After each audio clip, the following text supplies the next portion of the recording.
আমরা এই দেশকে ফিলিস্তিন গাজা বানাতে চাই না।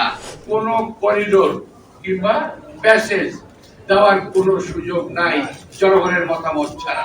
এই সরকার ইচ্ছাকৃতভাবে এই অপকর্মগুলো করছে। শুনি একটা জায়গায় নাকি করিডোর দেওয়া হবে। কিসের করিডোর? মানবিক করিডোর। আরে ভাই আবিষ্কার করেন নাকি? আর বিশ্বের কোন ডিকশনারিতে মানবিক করিডোর জায়গা আছে নাকি? কোন ডিকশনারিতে মানবিক করিডোর বলে কোন শব্দ আছে? আবিষ্কার করেন একটা শব্দ, যখন যে শব্দ প্রয়োজন সেটা আবিষ্কার করেন।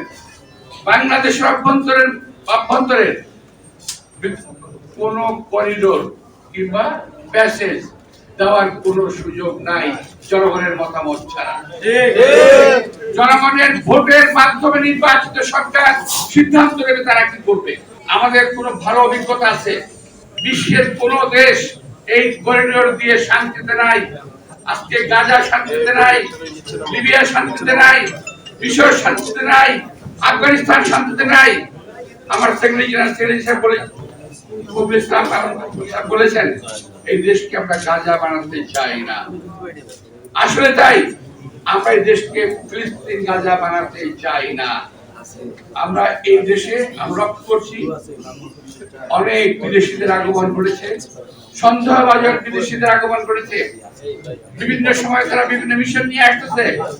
এই সরকার ইচ্ছাকৃতভাবে এই অপকর্মগুলো করছে। এই সরকার এই মুহূর্তে আমি এই সরকারকে আমি আমার কথা বলছি, নিরপেক্ষ ভাবতে আমি পারছি না। তারা কোন উদ্দেশ্য পারপাস সার্ভ করতেছে